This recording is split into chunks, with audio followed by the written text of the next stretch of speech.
Last time on Improv Tabletop, our heroes, our dysfunctional little family, had all found themselves inside the Smith family greenhouse in the backyard of the Smith family mansion. Strange stuff was going on inside of there, and they went in to explore and discovered 7 sycamore trees, just like the snake had said, Jerry the snake. And each of these trees, massive, huge, on the inside of this greenhouse that was much larger inside than it should have been.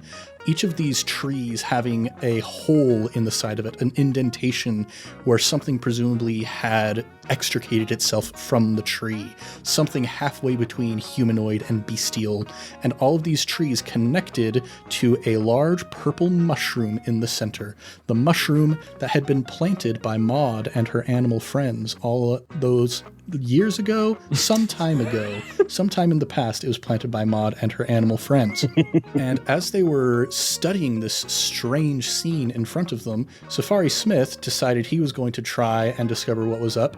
And while he was doing that, the spores had been infecting stuff outside of the greenhouse, including the topiaries and the silver-plated rhinoceros, which all came to life and started a big old monstrous stampede right through the greenhouse. Tragic. And Ripper managed to get completely out of harm's way. Safari Smith took a whole lot of damage, but some of it was alleviated by a heroic and familial, empathetic act from his daughter Maud, who took some of the damage upon herself. Family bonding, imagine that. More family bonding occurred when a hallucinogenic wave was triggered from that central mushroom, in which we discovered that Safari Smith's parents are apparently at the root of all of the strange stuff that is happening here. Apparently. I'll give myself a fate point for that. That was good. Okay. Just kidding. Now, as our heroes are moving towards the entrance, the hole that was shattered in the wall of the greenhouse by the stampede, being drawn by Ripper, having heard the voice of a girl that he brought here years ago and who disappeared into the mist and was never seen again, they ran into Stan Cedars, who apparently was having a real bad time, mushrooms growing out of the side of his face, some strange stuff about Mom and Pop, and we gotta stop him before he passed out. And Safari Smith called in Reginald and Beginald to come and pick him up and bring him back to safety, not knowing that his 2 gardeners had already been subsumed into the fungal network. What's going to happen as our heroes venture forth into what could or could not be another dimension? Let's find out here on the world of Jumanji Falls. How's that for a recap, everybody? Wow. Is that the longest recap in Improv Tabletop history? I'm looking at my recording here. It's about 3.5 minutes or so. I think that's the longest recap probably that we've ever had for a Fate campaign. That was just from last episode. That was what episode? Yes. That wasn't even both episodes. Yeah.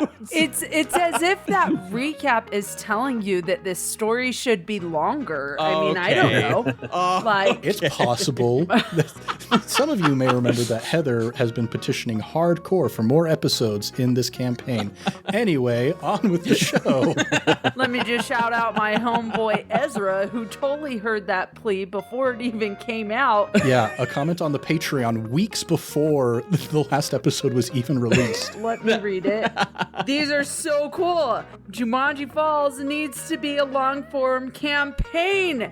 LOL, exclamation point. I'm taking out the LOL just to put emphasis on the exclamation point. I'm there with you, Ezra. Ned? We'll see what happens in this episode. Nothing crazy or wild or unexpected, for sure. So we'll remember that Ripper is pretty convinced that there is another dimension on the side of this entrance. It's the only explanation. Only possible explanation. We're going to find out right now by roll of the dice whether there's another dimension on the other side of this entrance. I need each of the 3 of you to make just an unmodified roll for me. All right, here we go. I'm going to be really disappointed if it's just like the baby spiderness. That's a +1. That's a +2. 0. All right. So, for one of you, Maud, it is the same dimension on the other side of this entrance. What?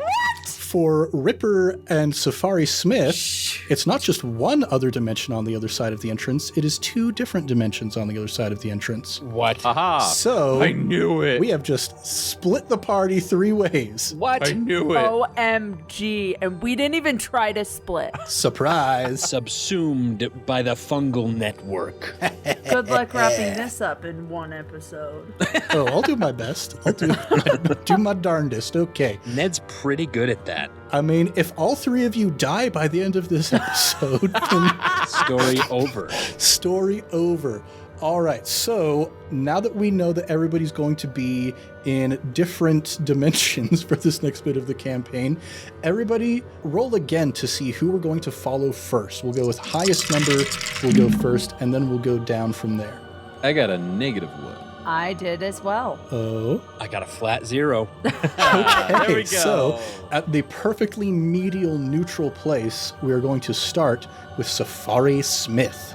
All right. Yes, you step through this entryway and begin walking through the fog, and again you can see that strange, sickly light, almost like a bruise that's halfway healed, the color of this light, Ooh. lancing through the mist, weird dappled shadow patterns on your face.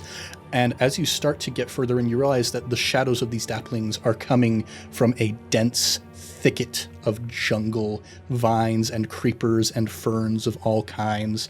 And you step through, there is one tree that the roots are growing down, forming almost an arch beneath it where the soil has been eroded away. And you step through into a place that you have been before, but not on this continent.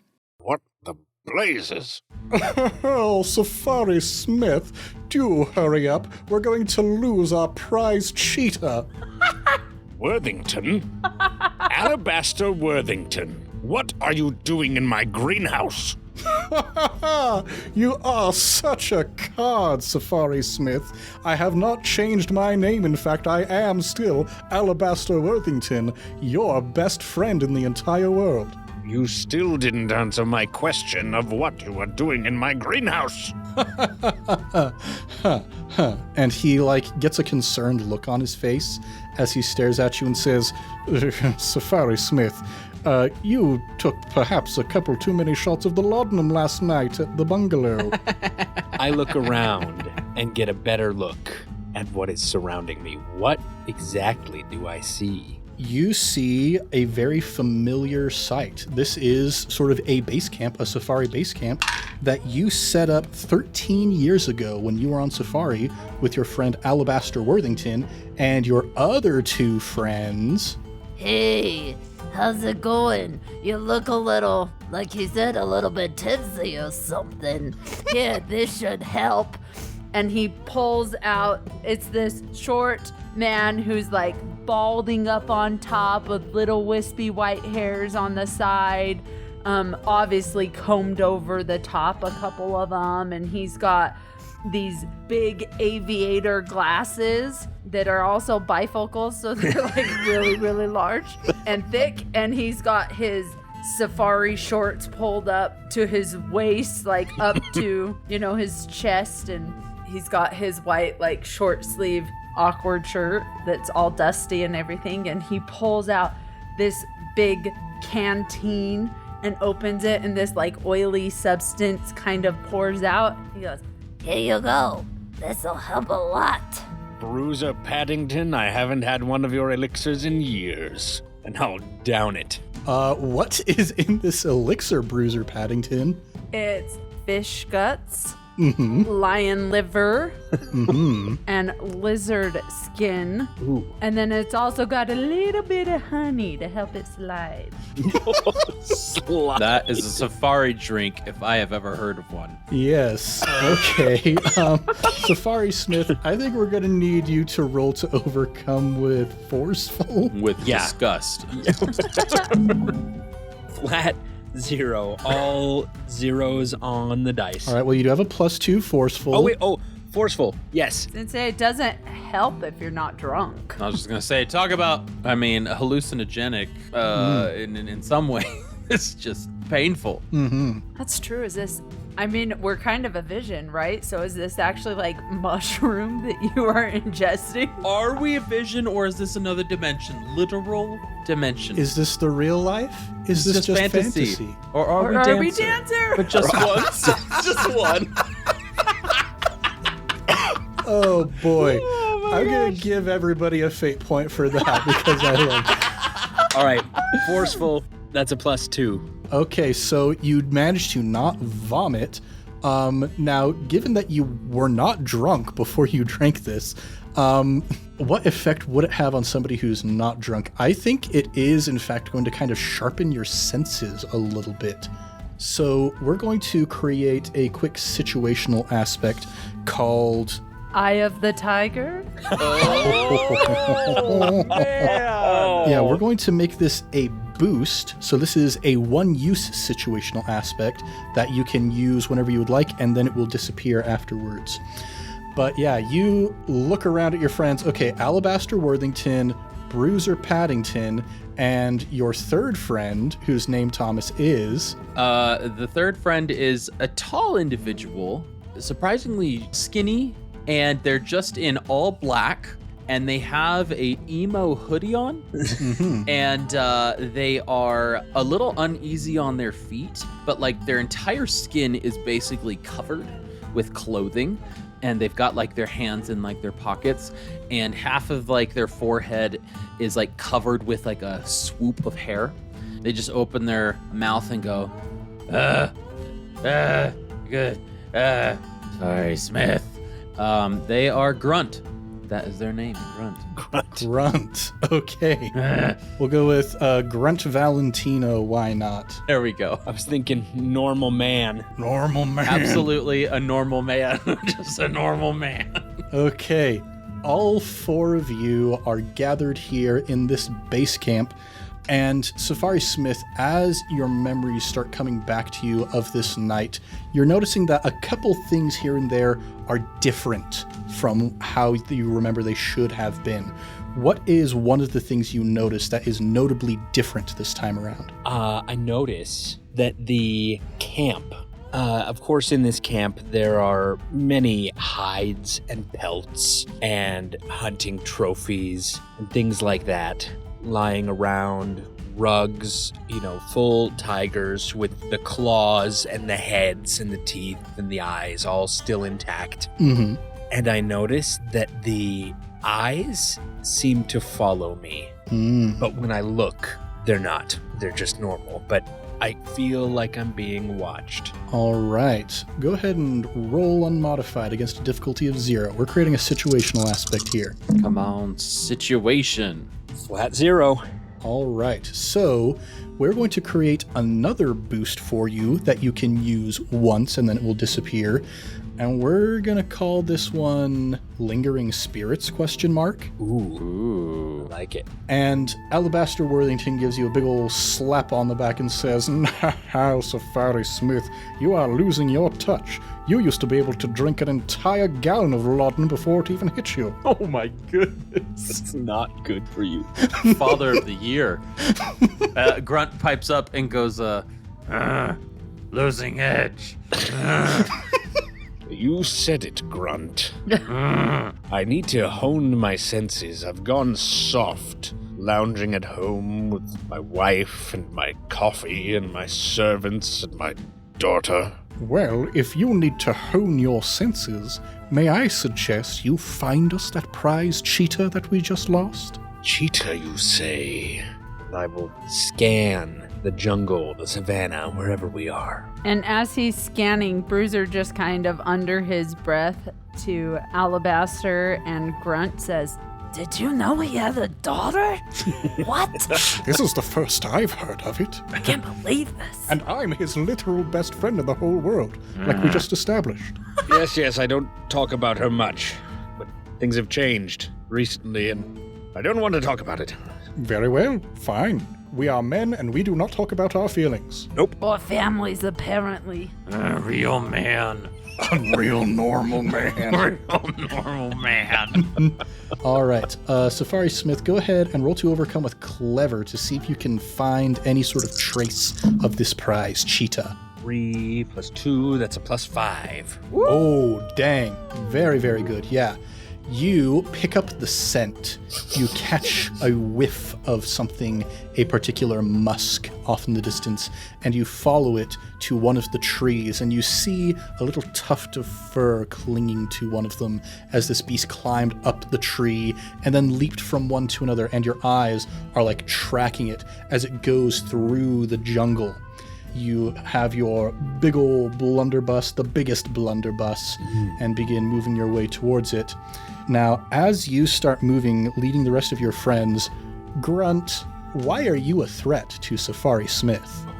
I am a threat because I am the weakest societally in this group for obvious reasons. And one of them is because I have no societal connections. And so I am wanting to seize opportunity where I can. And if that means impersonation through murder and death, then I will take over Safari's life. Wow. So that's why I'm a threat. You know, no big deal. All right. No biggie. Let's have you roll to overcome with sneaky, and we'll just give you a +3 sneaky because that seems to make sense for Grunt. A 5.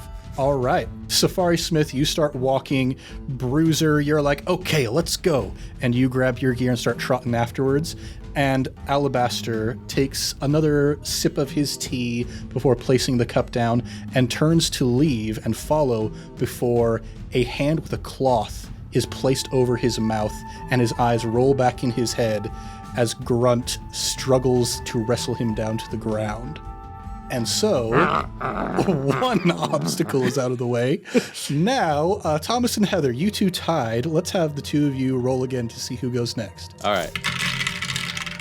That's a 4. I got a 0. Okay. So, Dipper, you step... Ripper. Ripper Cedar, the IP-friendly teenage pubescent man of this campaign. Ripper Cedar, you start walking through this bruised light, and as it plays and dapples across your skin, you eventually realize that it is the rotating glimmering of a disco ball in the middle of a high school gymnasium. And you hear... Forever young, I wanna be... You hear exactly that, in fact. And I go, it's my curse. I'm forever young. I can't give out too many fate points because then I'm just unbalancing the game against myself. Can I just say how fantastic it is that they're like going back to these hard things, and his is high school and Maud is gonna be reality? Oh, Wow. chef's kiss. Mwah. Mwah. So, Ripper, you emerge through the doors leading off to the locker rooms because you were a little nervous, had to take a little break. We hear the sound of flushing as you walk back into the gymnasium. And your best friends, your two best friends, who are also here at this dance, are standing by the snack table. One of them turns to look at you, the one played by Heather. What is this friend? My name is Gregory Brontanium, Brontanium. and I am actually only 14 years old, but I have the opposite thing that Ripper has, and so we kind of meet in the middle. Yes, you fast-tracked yourself a little bit. You're already a senior, whereas Ripper has held him back a little bit. He's still a senior, though 5 years apart. I go, sorry, what was your name again? Gregory Brontanium. Gregory. Both names, Brontanium. Gregory's already balding at 14 years old. We all knew that one guy. Hi, Gregory. The dance still going on, huh? Ripper, she's right over there by the punch. You have to go ask her now. You have waited a millennial to make your point to Esmeralda. I look to Caleb's character just nervously. Go, huh, you really think I got a shot? Listen, big guy, you've got more shot than anybody I've met before. Or my name isn't, my name isn't Irving Churchill. You've got a shot, trust me. I mean, you can imagine this guy from the way he sounds. He's got the thickest glasses you've ever seen, not bifocals, just thickest Coke bottles, and a bit of an overbite. Basically, whenever Jerry Lewis plays his really nerdy characters, that's what you Yes, see. the Nutty Professor. Yeah, the Nutty Professor. There we go. Yeah. Okay. I know exactly who this is. You're right, Irving Churchill. One of my two best friends, Gregory Greg? Uri Brontinium. I'm gonna do this. I'm gonna go ask Esmeralda. I cross my arms, extending both my hands in our secret three-way friendship handshake, and we go, 1, 2, 3. Bravery is something we will get. And we hold on because we are your literal wingmen. Yes. So we're going with you. Flanking bonuses all around. Oh my gosh. I imagine the two of you, did any of you in elementary school have like the little things that there were just boards with wheels on the bottom? Yeah. And you would just like scoot around all over the place? Yeah. Yes. So We're on those. you like grabbed 2 of those from the gym closet, and Gregory and Irving, you two are standing on those as Ripper is just like inching you along the floor towards Esmeralda.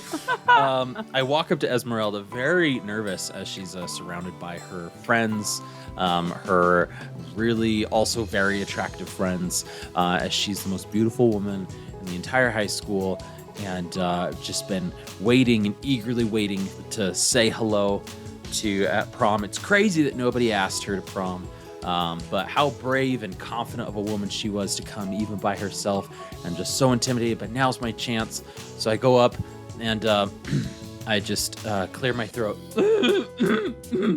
He said, Excuse me, milady. Your lordship, Mr. Ripper, hath a speech for you, forsooth. As she looks at me, I just slowly push my two friends back on their scooters, just like at least 2 feet behind me.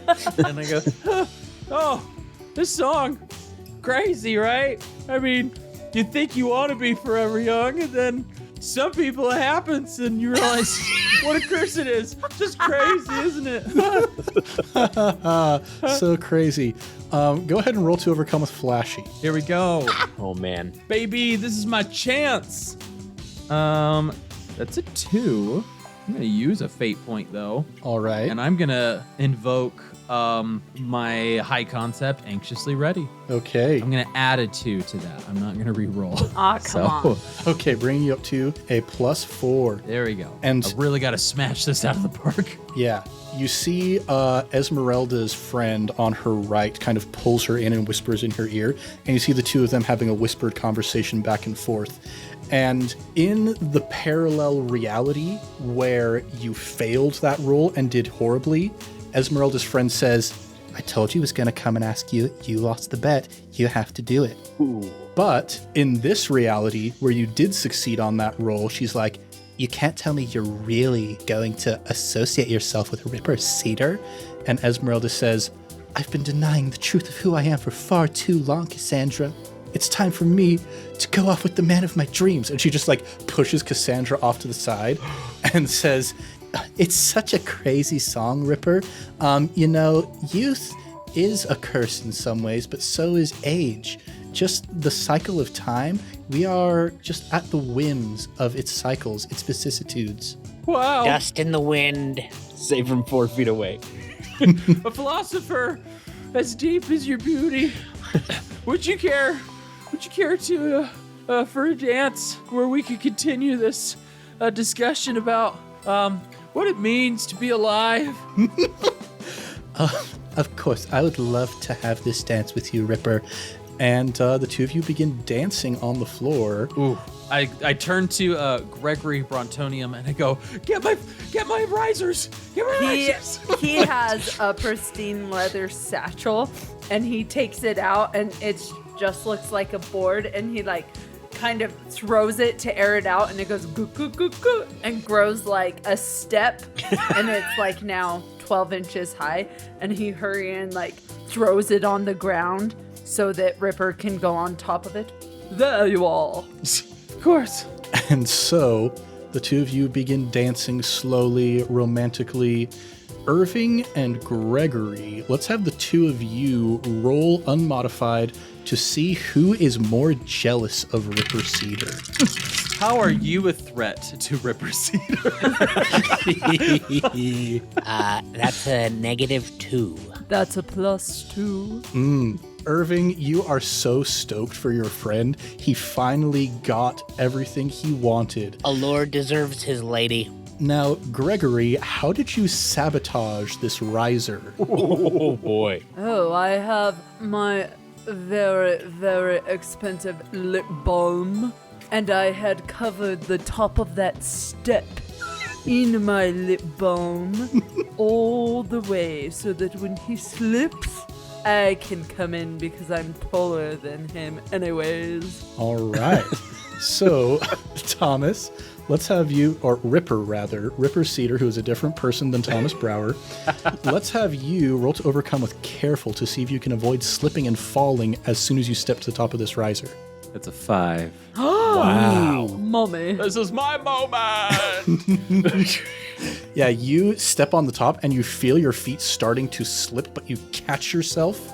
You're able to maintain your composure and begin having this dance with Esmeralda. I throw pocket sand at the bottom of my razor to give me extra grip before I slip. I go, pocket sand. Perfect. I mean, Ripper always has some sort of apocalyptic gear on his person at all times. I am learning. This is my learning. This is my moment. And Gregory is obviously very, very upset by that, but we'll give Ripper and Esmeralda a sweet little moment. Esmeralda is like, okay, 2 truths and a lie. Okay. One, I have a crazy rich uncle.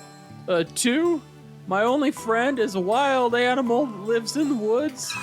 And 3, you're the most beautiful thing on this entire planet, and I'd worship the very ground you walk on, and we'll show you the world. Oh, I'll turn to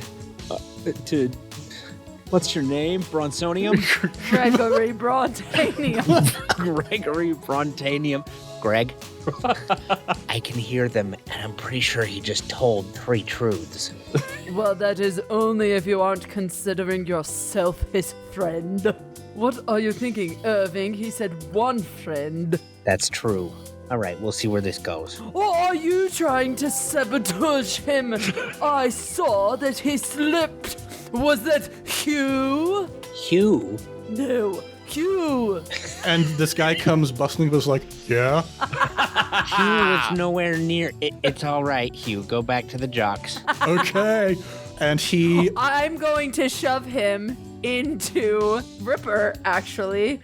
all right. But I'm gonna make it look like a trip. Like I tripped into Hugh and his big jog form fell onto Ripper. Yeah, let's have you roll to overcome with sneaky. We'll give you a +3 sneaky because we gave Grunt a +3 sneaky. just cause. Ripper, I need you to oppose that with careful. I got a 3. I got a 4. I am invoking Liar of a Best Friend to add 2. Oh, all right, yeah. Oh, This random. heck yeah. All right, yeah, spend a fate point. Heck That yeah. brings you up to a 5 against Ripper's 4. Ooh. I can't invoke my trouble. You can if you want to. You can. Going to allow it to happen? No, I'm going to use a fate point, and I'm putting on my skepticals. This is not a sturdy contraption that Gregory gave me. Perhaps I don't have 1 friend, but perhaps I don't have 3. Ooh. And I am adding 2 to this. Okay, so that brings you to a 6 against Gregory's 5. It's a fade off. How many fate points can I make up? As long as you spend a fate point on a different aspect, you can spend as many fate points as you have. Wonderful. I would like to invoke Eyes of the Coke Bottled Eagle to I see what Gregory is up to here, and I am going to trip into Hugh so that he misses Ripper entirely. Oh, I thought you were gonna do like a Vulcan death grip on the back. Oh, that's a better idea because that's something that Irving would absolutely know. Okay, yeah, Vulcan death grip All right. on his. I reach up, squeeze right in the right place. All right. So you're giving your +2 then to Ripper, it sounds like. Yes. Crap. So we're bringing that to a +8 over a +5. Wow. These are some high rolls. We're approaching legendary here. We are, in fact. This is a legendary moment. Yeah. Esmeralda being with Ripper. I am doing another fate point. Okay. And I am going to invoke my trouble. Frontal lobe is not developed. All right. I am going to, without being able to see through the problems when I feigned to trip, I am also tripping. So I tripped into Hugh, but I am falling as well in that direction. I figure, especially with the Vulcan death pinch that was just administered to you, you probably lost a little bit of your ability to stay up straight. Oh, I thought it was administered to Hugh. I thought he caught Hugh in the death That's grip. what I was picturing. Oh. Okay. I was trying to stop Hugh in his tracks. Ah, that makes more sense. Okay. That's what I thought. What is this? What is this sub campaign that we're doing right now? I'm re-rolling though. You're re-rolling. Okay. Because I can't get 3 points with a +2, so I'm re-rolling. Yeah. All right. Oh my Because god. I got a 0 on the dice, so maybe. Come on, baby. So you need a 3 to tie, a 4 to beat.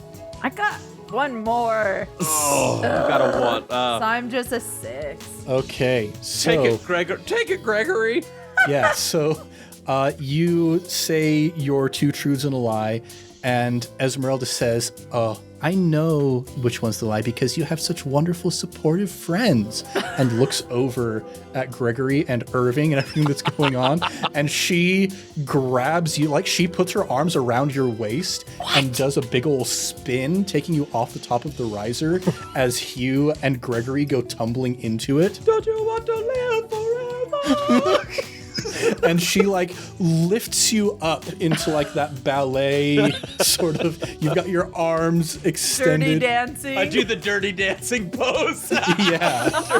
And then she releases you down into her arms. She's got you one arm around your shoulders and the other arm cradled underneath your knees. And she looks down at you and says, I don't think this dance is safe anymore. Let's go somewhere else. I know just where we can go. I got a greenhouse we can go visit. Just dripping sweat.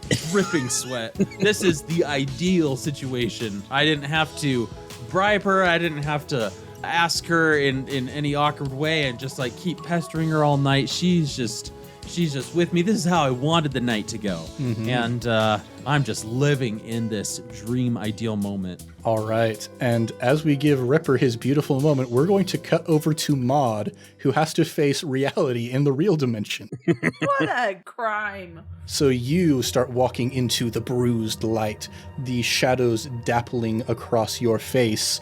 And what you eventually realize these shadows are is the movement of countless spiders going across their webs as you have found your way into a den of sorts. Ripper, can you believe this? This was all just show and light, and now it's just the other side of the greenhouse? And she throws her head back and goes, disappointed! And then she turns to where Ripper is and goes, Ripper. Ugh. And looks to the other side. It's the fuck. Men, they're always late. They're probably, hurry up! And she says back into the hole, and then she looks forward, and you said it's like a den of spider webs? Yes. So since she's been around like the greenhouse and everything, so on the other side of this greenhouse, before this all happened, what was there? So what you remember seeing is that like the greenhouse was like abutting the property line, this big concrete sculpted fence with like frescoes shaped into the side of it. Not frescoes, like reliefs. That's what I'm talking about. Oh, okay. Just all of these scenes of members of the Safari family with their trophies that they've collected over the years. So you remember the greenhouse being up against a concrete wall, and this is definitely not a concrete wall.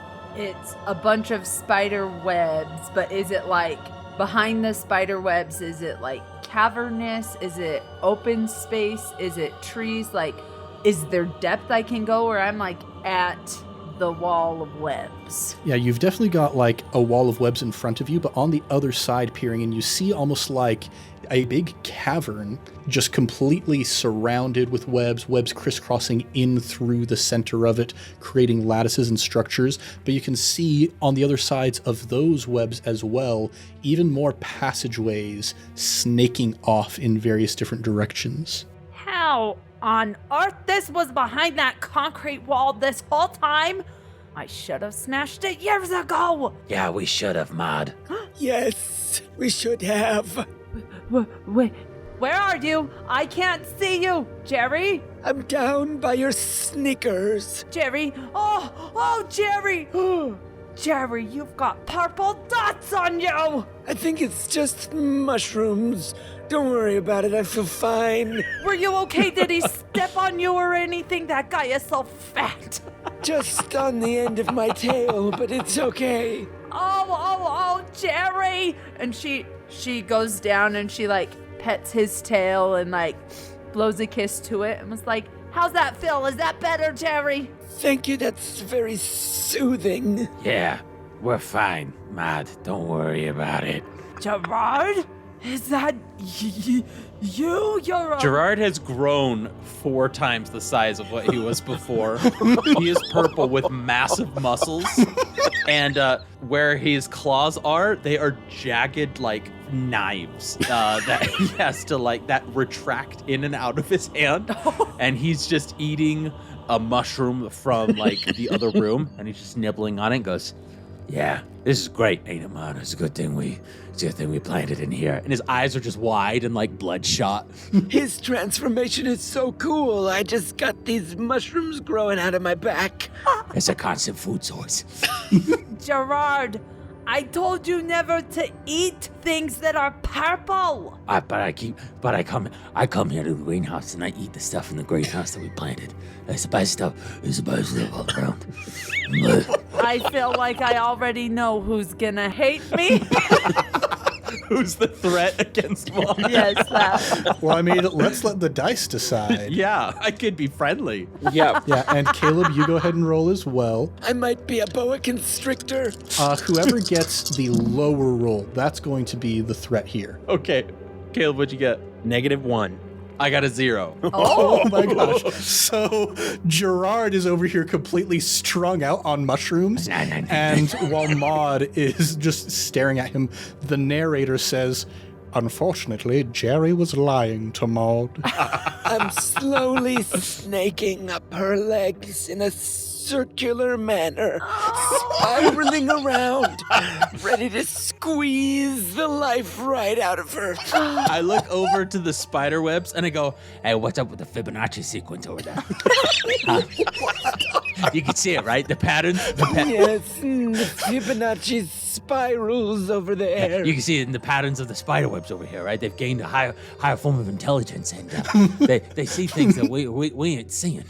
So Gerard is too strung out to even have any possibility of being a threat right now, whereas Jerry has retained his sharp asp senses, his deceit and his trickery. So Jerry, let's have you roll to overcome with sneaky. You are a snake. Let's give you a +3 sneaky. All right. I'm a snake. To try and get Maud before she can notice. I'm a snake. Sneaky snake.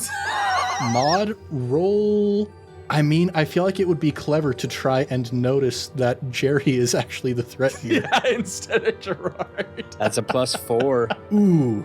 Did you really say clever? It makes sense to me. Can you Crap. justify why it should be something else to me, though? Yeah, you can justify why it could be forceful. I feel like it could be Quick, because she's been around him enough she knows he's like a poisonous, and she's been around him enough to feel him, and she always knows to keep a distance just in case his animalness kicks in, which she gets and doesn't hold against him. Sometimes I get hungry. You know, it's like how if I'm like scratching my cat and he starts licking me in a certain way, I know he's about to bite me. Exactly. Okay. This is a different spiral. He's going counterclockwise. Okay. Quick on the draw. You notice it. Let's see. Yeah, roll with quick to see if you can get out of there before he starts constricting you. I got a 1, but After all that work. I am going to use a fate point. You already spent 2 fate points, though, as Gregory, so you've only got 1 fate point left. Those count, dang it. Yeah, as your alternate ego. This is your last one. Fine, I'm gonna shoot. Stupid Gregory. Oh, wait, though I did give you 1 for the excellent Killers reference, so That's you have true. 2 That's left. true for the Are We Dancer. Yes. So, I'm going to invoke, definitely, absolutely raised by badgers, no question about it. So even though I don't know badgers are flying squirrels, I do know that a snake is a snake. So, You don't say. okay, am I re-rolling or am I? Well, if you get a +2, you still lose. So. Okay, I have to re-roll. Okay, come on. Shoot. I got a 0. Ooh, against the +4 that Jerry got. That is a lot of consequences. I want to trade dice. I'm gonna squeeze your eyes right out of your skull. Yeah, you feel the pressure mounting against you. So you can push him off of you, but we're going to give you a consequence in order to do so. A consequence / some stress. So what does it look like as you just struggle to get your way out of Jerry's grasp before he can bite you? So the way I picture it is he went under my clothes, and so I can't like really grasp him, but he came up, like his head came up the top of my shirt towards my face, and I have that bandana-like thing still over my mouth, Oh, that's right. Yes. protecting me from the spores. So as he comes up at my covered mouth, I'm gonna like be pulling at him under my shirt, and it's not working while I'm like losing breath. And then I'm gonna take that bandana and wrap it under his head and then like wrap it around, and I'm gonna bite his neck. Ooh.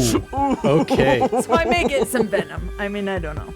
Yeah, you give a big ol' chomp, and you feel Jerry sort of loosen from around you and go sort of spasming on the ground. But in so doing, you have exposed yourself to the spores, and you also, as you pull your teeth back, feel that you have popped off one of those little mushrooms inside of your mouth Ah, crud. that was growing on his back. So, the consequence we're going to give to you, a level 4 consequence, is fungus. Can I just say I find it very poetic that the one person who was like, this campaign needs to be a long form campaign is the one who's probably gonna die. Like, that's just poetic.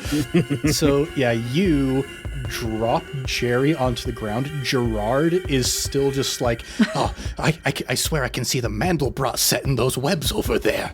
And you decide that you need to turn and run away, and you look into the spider webs, and now that you have exposed yourself to the fungus, it is not the spider webs anymore.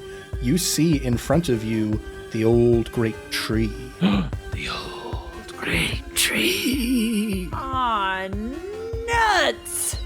She has never felt that she could really like go up to the bark of the tree and touch it or anything like that, because it just felt so like hallowed ground. But she never had a problem with the roots. And she's going to look at the root where she knows where the hole was. The dirt isn't as like caked down as all the other dirt that has been for centuries, because it's only been years or months or time. passed by since she dug there.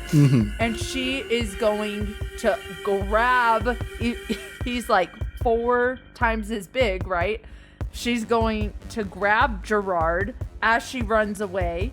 And she's just gonna like hit the small of his back, almost like a button that she has learned like gets his digging response. And she's just gonna put him at the hole, and they're gonna dig down and hide from Jerry, because obviously snakes don't go in holes. All right. I'm coming in for a second try. Let's have Gerard roll with +3 forceful, I suppose, for digging. I mean, badgers are good at digging. That is a 2. A 2. Gerard. And let's have Jerry the snake roll with +2 quick, I think, to try and catch up to him. Got a negative. Oh, Got a negative. +2, you say? That's a +5. I'm a speedy snake. I'm coming after you. So, Maud, you are caught between your two friends. You're grabbing onto Gerard's hind legs as he's digging down, and you feel Jerry wrap around your ankle once more. Oh, you're gonna bite her? You're gonna bite her, Jerry? I was gonna pull on her pant leg. And so you feel yourself being stretched between these two friends, and as Gerard is digging, you hear a voice emanating from up between the roots that says, Join us, granddaughter. All that the family has can be yours if you will join us. Okay. She believes that it's like the tree talking and that it's going to offer her protection. And family, she thinks he means the rest of the forest, because that's the only family she really knows. I mean, she didn't even know that Safari wasn't her father's name. Like, she just thought it was, right? She didn't know Sam was anything. So she's like, yeah, obviously it's trying to protect me. And so as she's getting bit, she's gonna just allow herself to fall in the hole with Gerard. yeah, you hear the voice say in response, Excellent.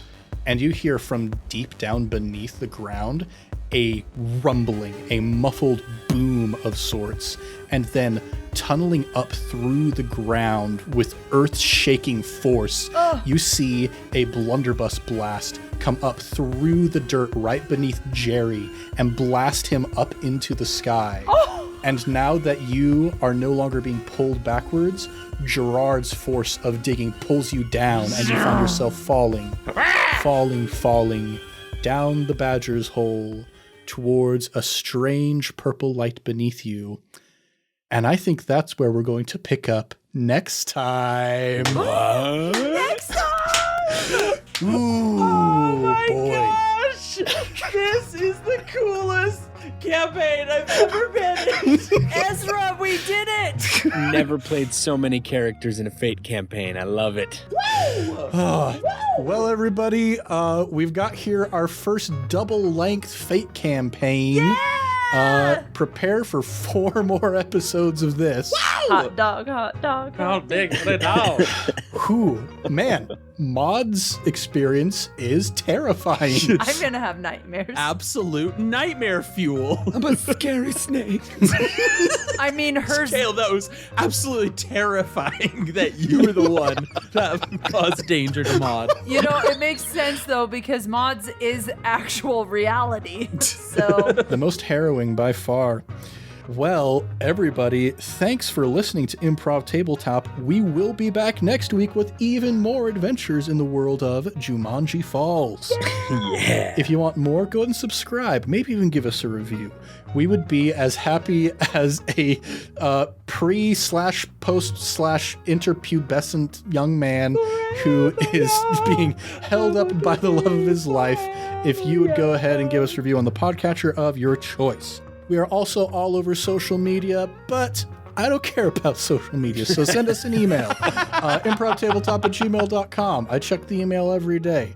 So if you want to get in touch with us there, maybe you'd like to talk with Thomas about all of the musical numbers that he knows, then don't be afraid to reach out.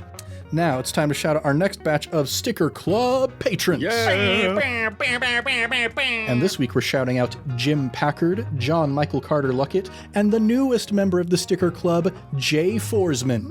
That's a triple J threat. Yeah, only Jays this week. It's Jays all up in the house right now. Jays. These three are the chaperones at Dipper's prom. Ripper. Goodness gracious.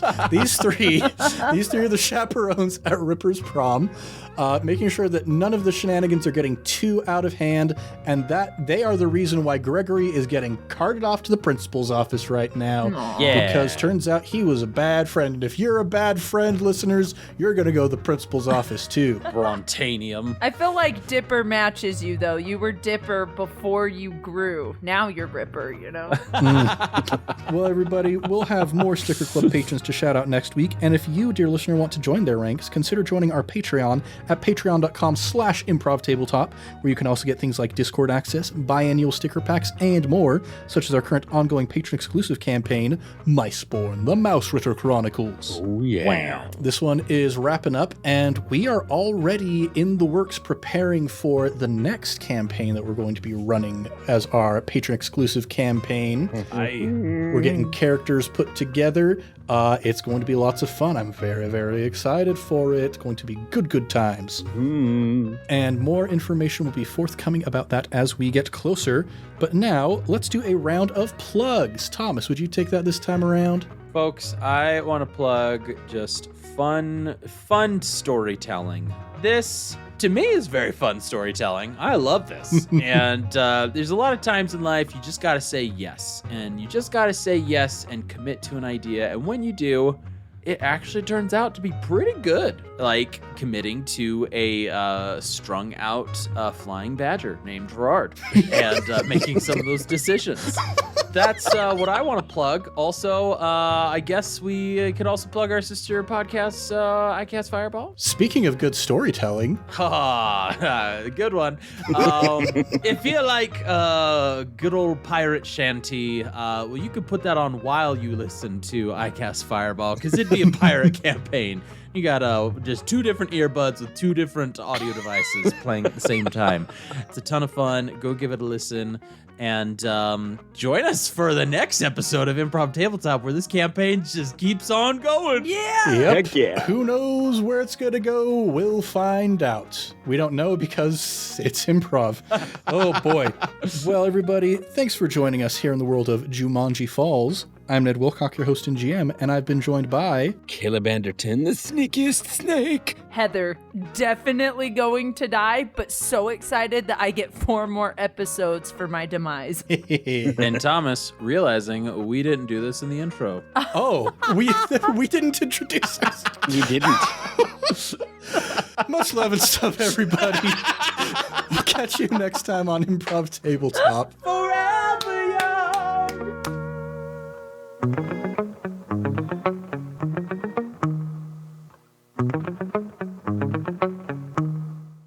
The earliest I've ever been for something, I was 24 hours early to a birthday party once. 24 hours. What did they do? Like, dude, it's tomorrow. Pretty much, yeah. I was like, oh, okay, well, cool. See you tomorrow then. And I drove back home in great shame. But what I eventually discovered is they decided to have little prizes for the guests based on just various random criteria. And one of the prizes was for the person who showed up earliest. Oh, that's hilarious. So I got that prize. That's hilarious. Were you an adult or a teenager? I was 17, I want to say.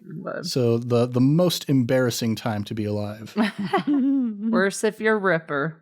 So much worse.